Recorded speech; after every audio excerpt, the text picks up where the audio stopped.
आज मेरे भाई की शादी है। मेरी भाभी बहुत ही खूबसूरत है। भाभी को उसके कमरे तक छोड़ने के लिए मैं भाभी के साथ कमरे तक जा रही थी। मेरे साथ कुछ और लड़कियां भी आ रही थी। कुछ मेरी सहेलियां थीं और कुछ आस पड़ोस के रिश्तेदार की लड़कियां थीं। भाभी को सजे सजाए बेड पर बिठा दिया। बहुत ही खूबसूरत तरीके से हमने बेड को सजाया था। पूरे बेड पर फूलों की पत्तियां बिखरी हुई थीं। मैंने महसूस किया जैसे भाभी मुझसे कुछ कहना चाहती हैं। वो खुली आंखों में मुझे इशारा कर रही थी। मुझे बहुत ज्यादा हैरत हुई क्योंकि भाभी की मेरी पहले से कोई जान पहचान नहीं थी और ना ही कोई दोस्ती थी। फिर भला भाभी मुझसे क्या कहना चाहती थी? भाभी तो अपनी ननद से बात करना भी पसंद नहीं करती और मेरी भाभी थी कि अपनी शादी की पहली रात ही मुझे अपना कुछ राज बताना चाहती थी। मुझे बहुत ज्यादा खुशी मिली। मैंने सारी लड़कियों को कमरे से बाहर भेज दिया और भाभी के पास आकर बैठ गई और मैंने मुस्कुराते हुए अपनी भाभी से पूछा, भाभी क्या बात है? आप मुझसे क्या कहना चाहती हैं? मेरी भाभी बात सुनते ही दहाड़े मारकर रोने लगी। उनकी आंखों से आंसू बहने लगे। भाभी को रोता हुआ देखकर मैं बहुत ज्यादा घबरा रही थी। मैंने कहा, भाभी आप क्यों रो रही हो? आखिर बात क्या है? भाभी रोती रोती बोली, मुझे अकेला छोड़कर मत जाना। अकेले इस कमरे में मैं मर जाऊंगी। मुझे बहुत ज्यादा हैरत हुई कि आखिर भाभी ऐसा क्यों बोल रही हैं। मैंने भाभी को दिलासा देते हुए कहा कि भाभी आप क्यों रो रही हैं? आप डरिए मत, ऐसा कुछ भी नहीं होगा। भाई आपको बहुत प्यार से रखेंगे। वह आपको किसी भी तरह का कोई नुकसान नहीं पहुंचाएंगे। मेरी बात सुनकर भाभी और जोर जोर से रोने लगी थी। अब तो मुझे भी भाभी के इस रवैये से डर लगने लगा था। फिर मैंने सोचा कि हर लड़की की जिंदगी में ऐसा ही होता है। भाई आ जाएंगे तो भाभी खुद ही ठीक हो जाएंगी। मैं उठकर जाने लगी तो भाभी ने मेरे पैर पकड़ लिए।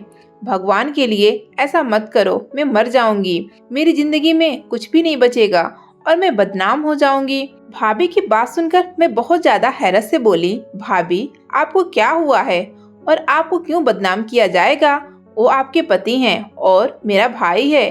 कोई जंगली जानवर नहीं है जो आपके साथ बुरा करेंगे। वो बहुत प्यार करने वाले इंसान हैं। तभी मुझे अपने भाई के कमरे में किसी और की मौजूदगी का एहसास हुआ। मैंने नजर घुमाकर देखा तो मेरे पापा खड़े थे। पापा बहुत ही नफरत से मेरी भाभी को देख रहे थे।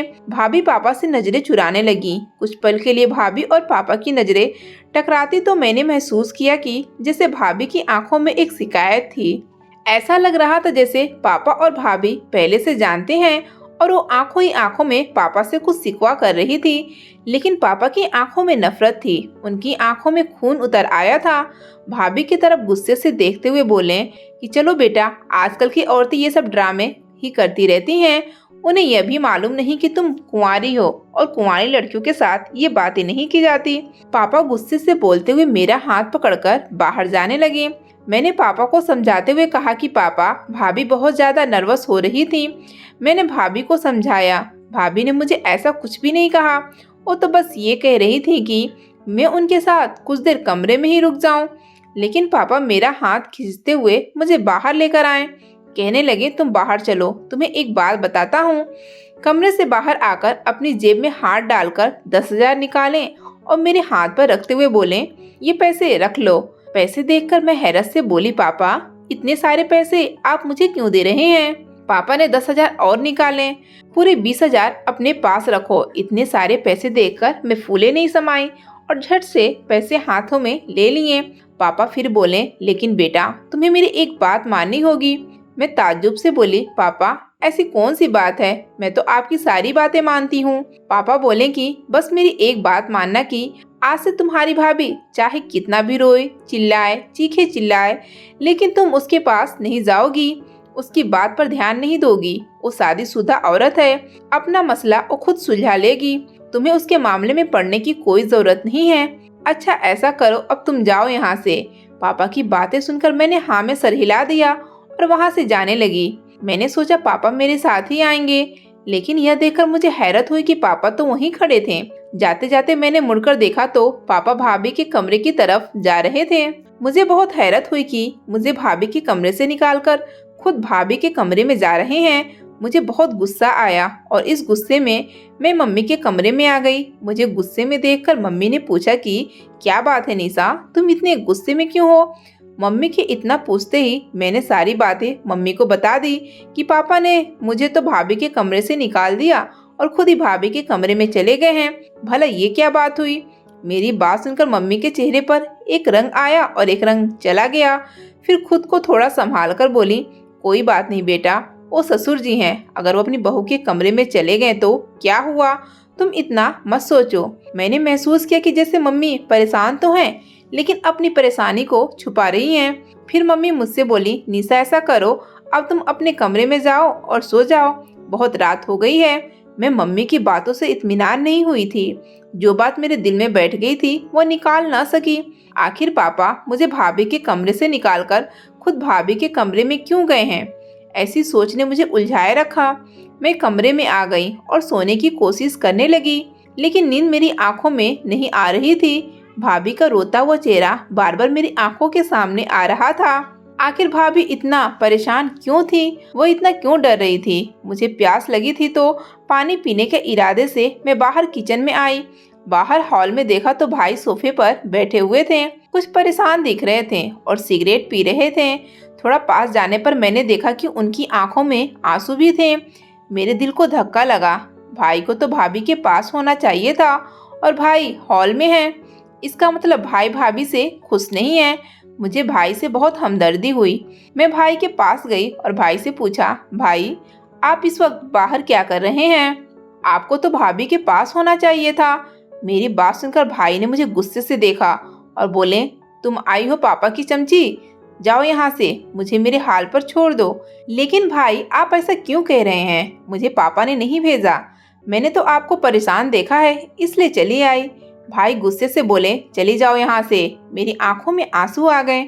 मैं वहाँ से पलटने वाली थी कि तभी भाई बोले, अच्छा सुनो, किचन से माचिस ला दो। मुझे लगा शायद भाई को सिगरेट पीनी होगी इसलिए माचिस मांग रहे हैं। मैंने किचन से माचिस लाकर भाई को दे दी, लेकिन भाई की हरकत देखकर मैं दंग रह गई। भाई ने माचिस जलाई और पापा की दी हुई गिफ्ट को जलाने लगे। पापा ने भाई को एक बहुत ही प्यारी सी शेरवानी गिफ्ट की थी शादी में पहनने के लिए और भाई वही शेरवानी जला रहे थे। मैं एकदम हक्का बक्का रह गई थी। मैं जल्दी से आगे बढ़ी और आग को बुझाने की कोशिश करने लगी। आग को बुझाते बुझाते मैं बोली, भाई आप ये क्या कर रहे हैं? पापा ने इतने प्यार से आपको गिफ्ट दिया है और आप इसे क्यों जला रहे हैं? तभी भाई अचानक गुस्से से बोले, चले जाओ यहाँ से, मुझसे कोई भी सवाल जवाब करने की जरूरत नहीं है, अभी के अभी मेरी आंखों के सामने से चली जाओ। भाई के गुस्सा देखकर मैं थर थर कांपने लगी और रोते हुए अपने कमरे में आ गई। पूरी रात मुझे नींद नहीं आई। कहीं 6 बजे जाकर मेरी आंख लगी, लेकिन सुबह 7 बजे मेरी आंख फिर से खुल गई थी। बाहर आए तो देखा पापा सोफे पर बैठे हुए थे। मुझे देखते ही बोले, मैं तो अपनी बहू के लिए नाश्ता बनाने जा रहा हूँ। असली बेटियां तो बहुएं होती हैं, बेटियां तो पराया धन होती हैं। पापा के पीछे पीछे मैं किचन में आई तो देखा पापा सच में भाभी के लिए नाश्ता बना रहे थे। मुझे हैरत हुई कि पापा को भाभी की इतनी फिक्र क्यों है। मैं पापा से बोली, पापा आप भाभी के लिए नाश्ता क्यों बना रहे हैं और आपको भाभी की इतनी फिक्र क्यों हो रही है? मेरी बात सुनकर पापा बोले, वो मेरे बेटे की बीवी है, अगर मुझे उसकी फिक्र नहीं होगी तो किसे होगी? तुम्हारी माँ तो वैसे ही जहर उगलती रहती है, क्या भरोसा नई बहू को नाश्ता बनाकर दे या न दे। इतने में मम्मी भी आ गईं। वो कुछ बुझी बुझी सी लग रही थी। मुझे परेशान खड़ा देखकर और पापा को नाश्ता बनाता देखकर मुझे समझाते हुए और टालते हुए बोली, ऐसा करो निशा बेटा, तुम बाहर जाकर इंतजार करो, मैं तुम्हारे लिए नाश्ता बनाकर लाती हूँ। घर में सब कुछ बहुत अजीब हो रहा था। मुझे कुछ समझ में नहीं आ रहा था। मेरे सर में हल्का हल्का सा दर्द भी होने लगा था। मैंने अपने दिमाग से सारी बात निकालते हुए अपने सर को झटका और अपने कमरे की तरफ बढ़ने लगी कि तभी अपने कमरे से भाई और भाभी को निकलते हुए देखा। भाभी ने सफेद रंग के कपड़े पहन रखे थे, कोई श्रृंगार नहीं किया था। भाई का चेहरा भी लटका हुआ था। भाभी को देखकर मुझे धक्का लगा। नई नवेली दुल्हन की तो कोई बात ही नहीं थी। भाई और भाभी जाकर नाश्ते की टेबल पर बैठ गए। मैं कमरे में जाने की बजाय नाश्ते की टेबल पर आकर भाभी के बराबर में बैठ गई। अभी मैं पूरी तरह से बैठ ही नहीं पाई थी कि तभी पापा गुस्से से बोले, निशा मैंने रात में तुम्हें क्या समझाया था कि तुम्हें इस मामले से दूर रहना। तुमसे मैंने कहा था ना कि अपनी भाभी से दूर रहना, उनके पास बैठने की कोई जरूरत नहीं है। तुम्हें मेरी बातों का असर नहीं होता। शरीफ लड़कियां ऐसी नहीं होती। उनके माँ बाप जो बात कहें उन्हें मानना तुम्हारा फर्ज है। पापा की बात सुनकर भाई ने बहुत ही गुस्से से पापा की तरफ देखा और बोले, पापा आप इतने भी शरीफ नहीं हैं। पापा ने भाई की बात तो सुनी लेकिन उसे अनसुना कर दिया। मैं उठी नहीं, बैठी रही और नाश्ता करती रही। अभी नाश्ता करते हुए 10 मिनट ही हुए होंगे कि तभी बाहर दरवाजे पर किसी ने दस्तक दी। बाहर दरवाजे पर दस्तक का होना था कि भाभी के चेहरे पर हवाइयाँ उड़ने लगी। उनका चेहरा एकदम से सफेद पड़ गया था। दरवाजा खोलने के लिए भाई और पापा गए। पीछे पीछे भाभी भी चली गई। मैं भी उनके पीछे पीछे जाने ही वाली थी कि मम्मी ने मुझे रोक लिया और बोली, तुमसे तुम्हारे पापा ने क्या कहा था? जबरदस्ती बड़ों के बीच में टांग अड़ाने की कोई जरूरत नहीं है। यहीं पर बैठी रहो, नाश्ता करो और अपने कमरे में जाओ। पापा, भैया और भाभी को बाहर के 15 मिनट हो चुके थे लेकिन वो अभी तक नहीं आए थे। पता नहीं इतनी देर क्या बातें हो रही थी। पता नहीं आने वाला इंसान कौन था। मम्मी चुपचाप बैठी नाश्ता कर रही थी, जैसे उन्हें कोई फर्क नहीं पड़ता हो। अभी थोड़ी देर और गुजरी थी, तभी मुझे भाभी की जोरदार चीखें सुनाई दी। मैं एकदम से उठकर बाहर की तरफ भागी कि तभी मम्मी ने मेरा हाथ पकड़ लिया और बोली, निशा तुम्हें एक बार में समझ नहीं आता, तुम्हें इस मामले से दूर रहना है। मैं परेशान सी हो गई और बोली, पता नहीं भाभी को क्या हो गया है, वो क्यों चीख रही हैं? हमें बाहर चलकर देखना चाहिए। मम्मी मेरी बातों का कोई जवाब नहीं दे रही थी, बस चुपचाप आंसू बहाए जा रही थी। मेरे चीखने चिल्लाने पर बस इतना बोली, निशा मैं कुछ नहीं कर सकती, मुझे अपने घर को बचाना है, उसे तोड़ना नहीं है। मैं मजबूर हूँ। पापा ने और भाई ने बाहर से दरवाजा लॉक लगा लिया था। मैं दरवाजे को जोर जोर से पीट रही थी लेकिन कोई दरवाजा नहीं खोल रहा था। भाभी की चीख अब और जोर से आने लगी थी। वो बार बार जोर जोर से चीख रही थी।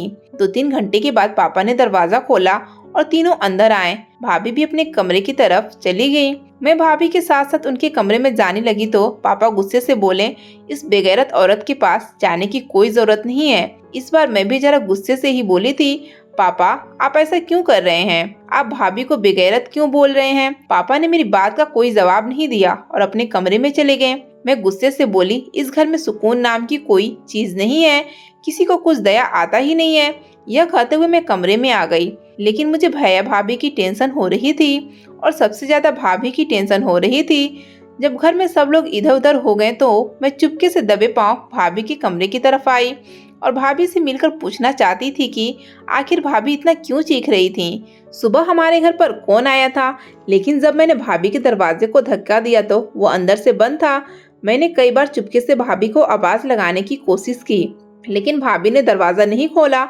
मैंने कान लगाकर सुनने की कोशिश की तो अंदर से भाभी के सिसकने की आवाजें आ रही थी। मैं भाभी को दोबारा आवाज लगाने ही वाली थी कि हमारे बाहर वाले दरवाजे पर किसी ने दस्तक दी। मैं बाहर का दरवाजा खोलने गई तो देखा हमारे मोहल्ले की एक औरत खड़ी थी। उसके चेहरे पर मुस्कुराहट थी। मुझे देखकर बोली, निशा बेटा तुम्हारी मम्मी कहाँ है? मैं उस औरत को अंदर ले आई और उसे सोफे पर बिठाया और मम्मी को आवाज लगाई। मम्मी भी उसके पास आकर बैठ गई। इधर उधर की बातें करने के बाद फिर औरत ने पूछा, तुम्हारे घर में क्या बात हुई थी? तुम्हारी बहू की चीखने की बहुत आवाजें आ रही थी। भला यह कोई बात है? शादी को 2 दिन भी नहीं हुए और तुमने ये तमाशे शुरू कर दिए। उस औरत की बात सुनकर मम्मी बोली कि मैं इस मामले में कुछ नहीं कर सकती, यह मेरे पति का मामला है, वो खुद ही उसे सुलझा लेंगे। मम्मी की बात सुनकर वो औरत बोली, अरे दीदी यह क्या बात है? तुम्हारे पति का मामला कैसे हो गया? यह तो तुम्हारे बेटे का मामला है, तो तुम्हें भी इस मामले को कुछ सुलझाना चाहिए। मम्मी आगे नहीं बोली और चुपचाप उठकर अपने कमरे में चली गई। वो औरत मुंह बनाती हुई वापस अपने घर पर चली गई। मैं मम्मी के पीछे पीछे आई। कमरे में आकर देखा तो मम्मी बैठी रो रही थी। मैं मम्मी के पास आई और उन्हें चुप करवाने की कोशिश करने लगी। मम्मी क्या बात है? आजकल इस घर में क्या चल रहा है? कोई मुझे कुछ बताता क्यों नहीं? मेरी बात सुनकर मम्मी बोली, निशा तुम अभी छोटी हो, इस मामले में मत पड़ो, तुम्हारे पापा सब कुछ संभाल लेंगे। इतना कहकर मम्मी चादर ओढ़कर लेट गई। कुछ देर तक मम्मी के पास बैठी रही, फिर बाहर आ गई और बाहर सोफे पर आकर बैठ गई। मुझे 5 मिनट गुजरे हुए थे कि भाभी अपने कमरे से बाहर आई। फिर मुझसे बोली, मुझे एक पेपर और पेन दे दो। भाभी आप पेपर और पेन का क्या करोगी? मेरे पूछने पर भाभी मुझे गुस्से से घूरने लगी। मैंने चुपचाप भाभी को पेपर और पेन लाकर दे दिया। वह लेकर भाभी कमरे में चली गई और दरवाजा बंद कर लिया। मैं भी अपने कमरे में आराम करने लगी। घर में क्या चल रहा था मुझे कुछ भी समझ नहीं आ रहा था। शाम को भाई ऑफिस से आए तो उनका मुंह लटका हुआ था। बिना खाना खाए ही अपने कमरे में चले गए। अभी कुछ ही देर गुजरी थी कि तभी अचानक जैसे घर में तूफान सा आ गया। भाई के कमरे से जोर जोर से चीखने चिल्लाने की आवाजें आ रही थी, लेकिन इस बार आवाज भाभी की नहीं बल्कि भाई की थी। मैं भागती हुई भाई के कमरे में गई तो देखा भाई बहुत जोर जोर से चीख रहे थे और रो रहे थे। मम्मी पापा भी भाई के कमरे में आ चुके थे। भाई चीखते हुए कह रहे थे कि पापा सुमन को बचा लो, वो मर जाएगी, प्लीज पापा उसे बचा लो। भाई भाभी की तरफ इशारा करते हुए बोले। मैं भागकर भाभी के पास गई। वो औंधे मुंह पड़ी हुई थी और उनके मुंह से खून निकल रहा था, जिसे देखते ही मेरे मुंह से चीख निकल गई। भाई जोर जोर से चीखते हुए पापा से कह रहे थे, पापा प्लीज हमें इसे अस्पताल लेकर जाना चाहिए। लेकिन पापा बोले, नहीं, हम इसे अस्पताल लेकर नहीं जा सकते। इसने अपनी मौत को खुद बुलाया है, ये अपनी मौत की खुद जिम्मेदार है, इसने खुदकुशी की है, इसे हम अस्पताल लेकर नहीं जाएंगे। इतना कहकर पापा ने आगे बढ़कर भाभी की खुली हुई आंखों को बंद कर दिया। भाभी इस दुनिया से जा चुकी थी। मैं चीखे मार मार कर रोए जा रही थी। मम्मी की आंखों से भी आंसू बह रहे थे। भाभी अब इस दुनिया में नहीं थी। मैं सच्चाई को एक्सेप्ट नहीं कर पा रही थी। भाई एकदम ही परेशान सा होकर बेड पर गिर पड़े थे। मैं भाभी को देखकर रो रही थी। भाभी का मासूम सा और डरा हुआ चेहरा बार बार मेरी नजरों के सामने आ रहा था। भाभी कैसे मुझे रो रो कर कहती थी कि प्लीज मेरे पास से मत जाओ, मैं मर जाऊंगी। और आज सचमुच भाभी मर गईं। सब परेशान खड़े थे। पापा के चेहरे पर खामोशी थी। तभी उन्होंने भाई से कहा कि इसके घर वालों को फोन कर दो, आकर ले जाएं। भाई ने भाभी के घर वालों को फोन किया। भाभी के घर वाले भी चले आए। गुस्से से चीखते चिल्लाते और भाई पर इल्जाम लगाने लगे कि हमारी बेटी को तुमने मारा है, हमारी इतनी खूबसूरत सी बहन, और कहाँ तुम मामूली से शक्लो सूरत के आदमी चिढ़ते थे तुम हमारी बेटी से क्योंकि लोग उसकी तारीफ करते थे। शायद इसलिए तुमने हमारी बेटी को जान से मार डाला। जब उसको रख नहीं सकते थे तो उससे शादी ही क्यों की थी? हम अपनी बेटी का पोस्टमार्टम करवाएंगे, पुलिस में रिपोर्ट करेंगे कि तुम हमारी बेटी के कातिल हो। भाभी के मैके वाले भाई को धमकाकर उन पर इल्जाम लगाकर जा चुके थे। पापा भी किसी गहरी सोच में डूबे हुए थे। पापा ने हम सभी को भाभी के कमरे से बाहर निकाल दिया और कहा, तुम सब लोग बाहर जाकर बैठो। हम सबके बाहर जाने के बाद पापा ने अंदर से कमरा बंद कर लिया और अंदर ही बैठ गए। यह बात मेरी समझ से बाहर थी कि आखिर पापा कमरे के अंदर क्यों बैठे हैं। भाभी के मैके वाले भाभी की बॉडी को लेकर गए थे, लेकिन पापा अंदर ही कमरे में बैठे थे, न बाहर आ रहे थे न अंदर किसी को आने दे रहे थे। कुछ देर में हमारे घर पुलिस आ गई और भाई को उठाकर ले गई थी। बहुत देर पूछताछ करने के बाद पुलिस ने भाई को छोड़ दिया। पुलिस की टीम हमारे घर पर आई थी। पापा किसी को भी अंदर नहीं जाने दे रहे थे, लेकिन पुलिस को अंदर आने दिया था। पता नहीं पापा ने पुलिस से क्या कहा। कमरे में घूम घूम कर सारी चीजें पुलिस को दिखा रहे थे। पुलिस वाले कमरे की तलाशी लेने के बाद जा चुके थे। मम्मी और भाई का रो रो कर बुरा हाल हो चुका था। पापा भी चुपचाप से बैठे थे। आज फिर मुझसे नहीं रह गया तो मैं गुस्से से बोली, तुम लोग मुझे क्यों नहीं बता रहे हो घर में क्या चल रहा है? मुझे कुछ भी मालूम नहीं है। अब मैं इतनी भी बच्ची नहीं हूँ कि घर के मामले में दखल न दूं। मेरी भी शादी की उम्र है, मुझे भी हक है इस घर में क्या हो रहा है ये सब कुछ जानने का, और आप लोग हो कि मुझे बताते ही नहीं हो। पापा कुछ देर तक मेरी तरफ देखते रहे। हाथ पकड़कर मुझे अपने पास बिठाकर बोले, आओ निशा, मैं तुम्हें सब कुछ बताता हूँ। तुम जानती हो मोहल्ले में कैसी कैसी बातें हो रही है। हमारे घर की इज्जत थी, लेकिन अब सुमन इस दुनिया से जा चुकी है। लोग उसके बारे में तरह तरह की बातें बना रहे हैं, लेकिन हमें इसका भरम रखना होगा। यह कहते हुए पापा ने एक पेपर मेरी तरफ बढ़ा दिया। पेपर देखकर मैं फौरन पहचान गई कि यह वह कागज था जो कल रात मैंने भाभी को दिया था। मैंने कांपते हुए हाथों से वह खत लिया और उसे पढ़ने लगी। उस खत को पढ़ते ही मेरे पैरों के नीचे से जमीन निकलती जा रही थी। उसको पढ़ना मेरे लिए बहुत ज्यादा मुश्किल हो रहा था। आंखों के नीचे अंधेरा छा रहा था। भाभी की सच्चाई जानकर हैरत से मेरी आंखें फटी की फटी रह गई थी। खत में पढ़ने के बाद मेरी समझ में आया कि भाभी उस दिन मुझे अपने साथ रुकने के लिए क्यों कह रही थी कि मैं बदनाम हो जाऊंगी, मैं मर जाऊंगी, मुझे बदनामी से बचा लो, मुझे मरने से बचा लो। और आज भाभी सचमुच मर ही गई हैं। मैंने खत पापा के हाथों में पकड़ा दिया और कांपते हुए लहजे में बोली, पापा, लेकिन उस इंसान का नाम आपने बताया ही नहीं जो इस सब का जिम्मेदार था। पापा बहुत ही उदासी से बोले, निशा, क्या तुम भी अपने भाई की तरह मुझे ही कसूरवार समझ रही हो? मैं बोली, नहीं पापा, मैं आपको कसूरवार नहीं ठहरा रही हूँ। आप तो कोई गलती कर ही नहीं सकते हैं। मुझे आप पर भरोसा है, लेकिन कोई तो था जो इन सब की वजह बना हुआ था। पापा उदासी से बोले, हाँ बेटा, जो इन सब का जिम्मेदार था उसे पुलिस खुद ही ढूंढ लेगी। यह काम हमारा नहीं है, हम शरीफ लोग हैं। हम सभी बातें कर ही रहे थे कि तभी भाई आए और अचानक से पापा के पैरों में बैठ गए और रोते हुए बोले, पापा मुझे माफ कर दो, मैंने आप पर शक किया, मुझे नहीं पता था सुमन ऐसी औरत है। जब उसने आप पर इल्जाम लगाया तो मुझे उसकी बातों पर यकीन हो गया था। सुमन ने रोते हुए मुझे बताया कि तुम्हारे पापा मुझे डराते धमकाते हैं। सुमन ने मुझे अपने करीब नहीं आने दिया था और ना ही मुझे पति का दर्जा दिया था। उसने मुझसे कहा था कि अगर अब तुम मेरे करीब आए, मुझसे रिश्ता बनाने की कोशिश की तो तुम्हारे पापा मुझे मार डालेंगे और मेरे घर वालों को भी मार डालेंगे। उन्होंने मुझे धमकी दी है कि मेरे बेटे से दूर रहना। मुझे सुमन की बातों पर ना चाहते हुए भी यकीन हो गया था और इसलिए उस रात मैं बाहर परेशान सा घूम रहा था। मैंने आपके दिए हुए गिफ्ट को भी आग लगा दी थी। मैं बहुत ज्यादा तनाव में था, लेकिन मरते हुए सुमन ने मुझे सब कुछ बता दिया था कि तुम्हारे पापा बेगुनाह हैं। तुम्हारे पापा को तो मैं जानती भी नहीं थी, बल्कि मेरा रिश्ता तो एक मेरे दोस्त से था। वो मेरे साथ मेरे कॉलेज में ही पढ़ता था। हम दोनों को आपस में प्यार हो गया था और हम दोनों मियाँ बीवी की तरह रहने लगे थे। शादी नहीं हुई थी, लेकिन जल्द ही शादी करने वाले थे।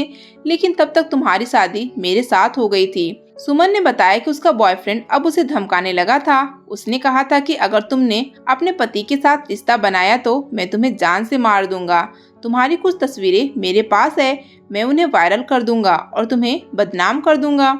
लेकिन उस दिन जब सुमन का बॉयफ्रेंड दरवाजे पर तस्वीरें दिखाकर गया था, मुझे यकीन हो गया था कि सुमन झूठ बोल रही है। मैं बहुत ज्यादा शर्मिंदा था कि मैंने अपने पापा पर शक किया और इसीलिए गुस्से से मैंने सुमन पर हाथ उठाया था। पापा, आपने बहुत अच्छा किया था जो पुलिस को सब कुछ सच सच बता दिया था और सुमन का लिखा हुआ वह खत भी पुलिस को दिखा दिया था।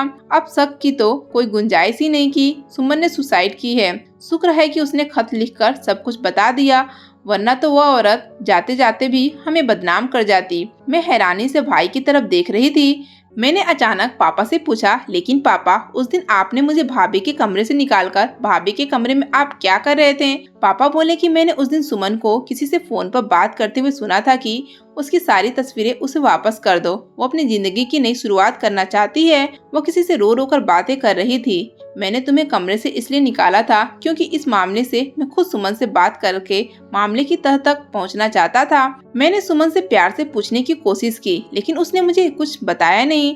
उल्टा वो मुझ पर गुस्सा करने लगी कि आपको शर्म नहीं आई नई नवेली बहू के कमरे में इस तरह से आते हुए। मैंने उसे बहुत समझाने की कोशिश की कि तुम उसे अपने पापा की तरह समझ सकती हो और मुझसे अपने दिल की हर बात शेयर कर सकती हो, लेकिन उसने मुझे कुछ नहीं बताया। मैं सुमन को भरोसे में लेना चाहता था, इसलिए मैं सुमन को खुश रखने की कोशिश कर रहा था। सुबह उठकर मैंने उसके लिए नाश्ता भी बनाया था कि सुमन को मुझ पर भरोसा हो जाए कि मैं उसे अपनी बेटी से भी ज्यादा चाहता हूँ। भाई ने हाथ जोड़कर पापा से एक बार फिर से माफी मांगी और बोले, पापा मुझे माफ कर दो, जो हुआ अच्छा नहीं हुआ। सुमन हमारी जिंदगी में एक बुरे ख्वाब की तरह आई थी, जो जल्दी ही हमें सारी परेशानियों से छुटकारा करके चली गई। मैं हैरानी से भाई की तरफ देख रही थी। भाई के चेहरे पर कोई मलाल नहीं था, न ही कोई दुख, न ही कोई पछतावा। सच कहते हैं, जो औरत अपने पति से वफा न करे उस औरत की मर्द भी इज्जत नहीं करता, फिर चाहे वह कितनी भी खूबसूरत क्यों न हो और फिर चाहे कितने भी बड़े बाप की बेटी क्यों न हो। दोस्तों, कहानी कैसी लगी? कहानी अगर पसंद आई तो वीडियो को लाइक करें, चैनल पर नए हैं तो चैनल को सब्सक्राइब करें और इस वीडियो को ज्यादा से ज्यादा शेयर करें। कहानी सुनने के लिए बहुत बहुत धन्यवाद। मिलते हैं कल एक नई और दिलचस्प कहानी के साथ।